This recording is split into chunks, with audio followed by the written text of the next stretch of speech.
If you're struggling with getting students to be on task, remain on task, I'm going to share with you the rules of engagement that I've come up with over the last 28 years. In a nutshell, what I do to encourage them to be on task. The first thing I do is I remind everybody in the class what they're supposed to be doing. I mean, that's kind of fair. It's one of those things where it's a gentle reminder, hey, you guys need to be on task. If you're not on task, I can find something else for you to work on, but you are going to use your time wisely. And sometimes this can involve a speech about using your time wisely. I talk to the students about minutes and how a lot of people who are the best in their field don't measure things in days or hours, they measure them in minutes. And I talk about how Olympic athletes and CEOs and coaches and everybody else measure time in minutes, and that they shouldn't be using their minutes poorly. They need to be using them wisely, that they're not going to get them back. And then I remind them that they have a finite number of minutes. I have a whole minute speech, and I'll put a link to it for you.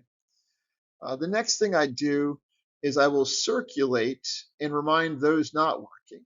Typically on step one, half or 2/3 of the class will start working again or get on task.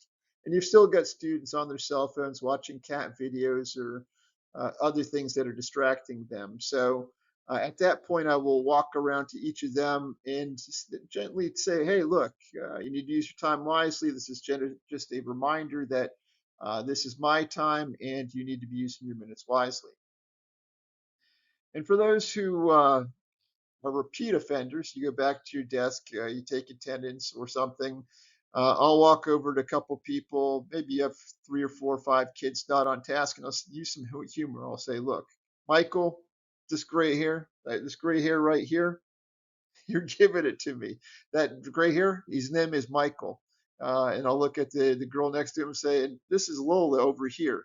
You guys are giving me gray hair, get back on task. And a lot of times that's enough to get them on task and get them working for you. And sometimes if it's not, if you've got a number of kids who are uh, not cooperating, not listening, disregarding your directions, it's time to tell everyone to put everything down, put everything away, and let them know you're serious. At this point, you've gone from humor to serious, and you say, look, you guys need to use your time wisely or there are going to be consequences. For those of you on task, I apologize. I'm wasting your time right now, but there's enough of you off task that I've got to intervene and make sure that you understand that as a class, that if you guys continue to disregard what I'm saying, there will be consequences, and that may include Camp Cole, and you're not going to like it much.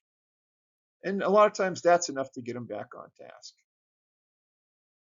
At this point, you may have 2 or 3 or 4 people that just aren't responding.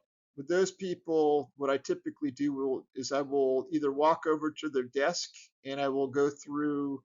I'm going to put a link to my video about dealing with a defiant student, because at this point, you don't want to lose credibility with the 23, 24 kids who are doing what they're supposed to be doing. The 2 or 3 kids should not ruin it for them.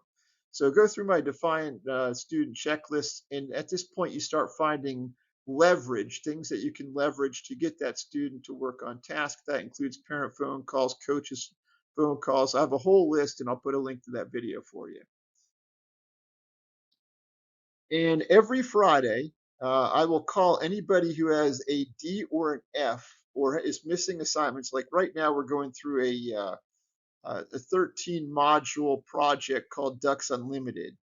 And they should all be at module 8 right now. If they're not at module 8, I call them up to my desk and we have a conversation about where they are and what they need to be doing. So anybody who has a D or an F or is not at right now, say module 5 or 6, I will call them up to my desk and make sure that we are clear on everything. At this point, if you're still having issues, it's time to get an administrator involved or make parent phone calls.